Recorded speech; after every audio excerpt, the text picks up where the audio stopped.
Finances آپ کے ہوں لیکن ایکسیکیوٹ کسی اور نے کرنا ہو. تو یہ ایک سنرجی جو کریٹ کرنی ہے یہ بہت کمپلیکیٹڈ ٹاسک ہوتا ہے، لیکن عثمان ڈار صاحب نے بہت اچھی سنرجی کریٹ کی ہے، جس کی وجہ سے، اور ہماری تو بہت ہی اسٹرانگ پارٹنرشپ ہے منسٹری آف ایجوکیشن کی کامیاب پاکستان کامیاب نوجوان پروگرام کے ساتھ، اور اس کی وجہ سے ہم مختلف چیزیں مل کے کر رہے ہیں. جیسے عثمان نے کہا کہ ہم ایک ہنر کی جو تعلیم ہے اس کو بہت سارا مل جل کے ہم نے 10 ارب روپے کا پروگرام بنایا ہے جو کہ آگے چل رہا ہے. اور اس کے علاوہ آج ہائر ایجوکیشن کمیشن کے اندر جو پروگرام لانچ ہو رہا ہے یہ بھی ایک انتہائی اہم پروگرام ہے، اور ان سارے پروگرامز کو مینیج کرنا اور ان کو اپنے منطقی انجام پہ پہنچانے میں عثمان ڈار صاحب کا بہت ہی لیڈرشپ بھی ہے، کلیدی کردار بھی ہے. تو میں ان کو بہت سارا مبارکباد اس سلسلے میں پیش کرتا ہوں.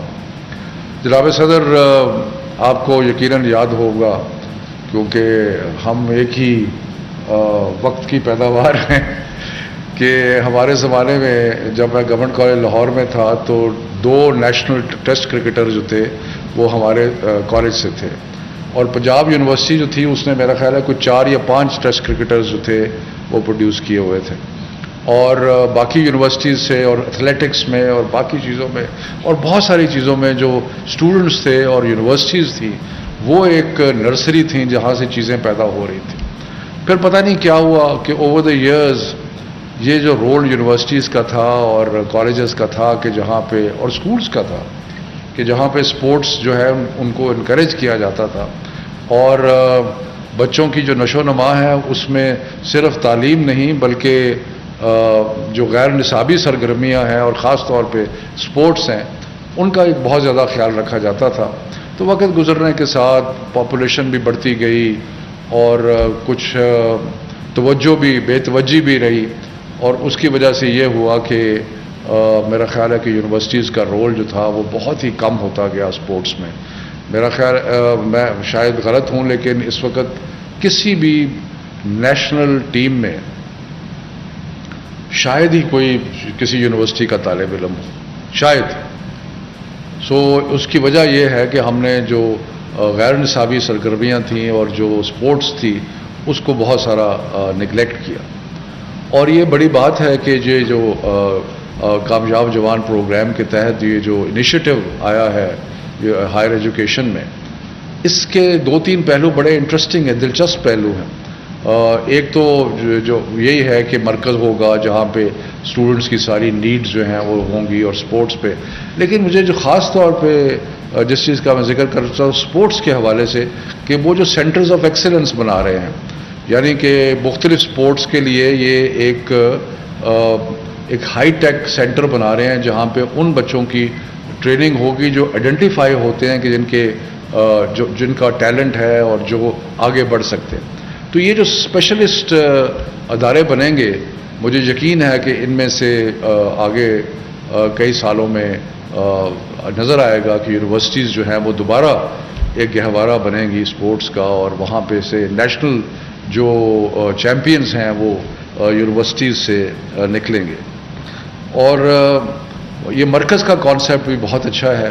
اور جس میں اسٹوڈنٹس کو ایک ہی جگہ پہ بہت ساری فیسلٹیز جو ہے وہ ہوں گی، اور بہت سارے کام جو اس کے اندر ہو رہے ہیں وہ بہت ہی مناسب. ہمیں ہائر ایجوکیشن میں بہت سارے چیلنجز ہیں، اور ایک بہت بڑا چیلنج ہے جس کا اس وقت عثمان ڈار صاحب کی سربراہی میں یہ جو انٹرونشن ہے اس سے ہوگا، یعنی کہ ایک ہولسٹک جو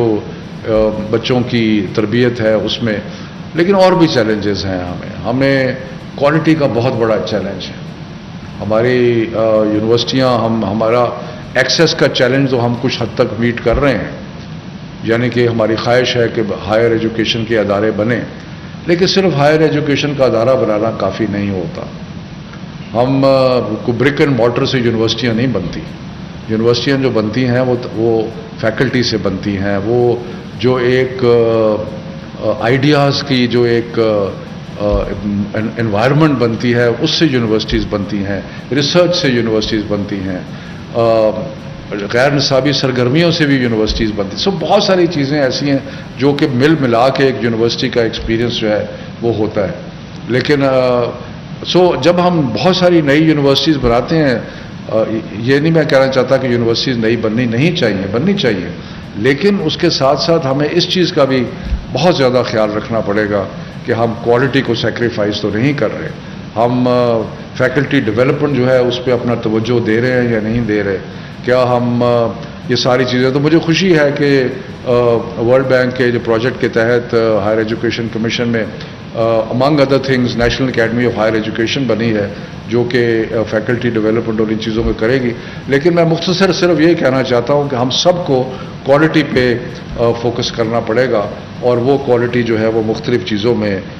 نظر آئے گی. ایجوکیشن کو صدر صاحب آپ تو ماشاءاللہ اس چیز میں بہت ہی دور آپ کی ویژن ہے,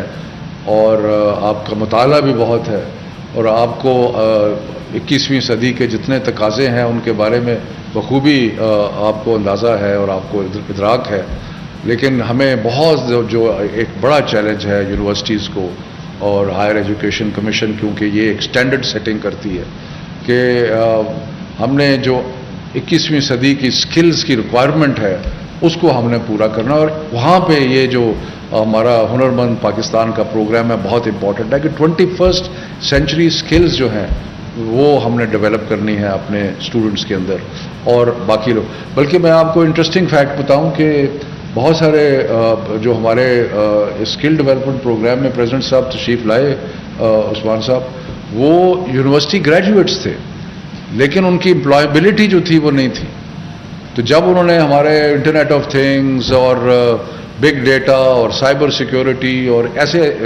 شعبوں میں جب انہوں نے اپنے اسکلز کو ڈیولپ کیا تو تقریباً 85 to 90% امپلائمنٹ جو ہے وہ ہوئی. تو یہ ہمارے لیے ایک اور چیلنج ہے کہ ہم اپنی تعلیم جنرلی اسپیکنگ آلسو, یہ تو ایک اسپیشل انٹرونشن ہے,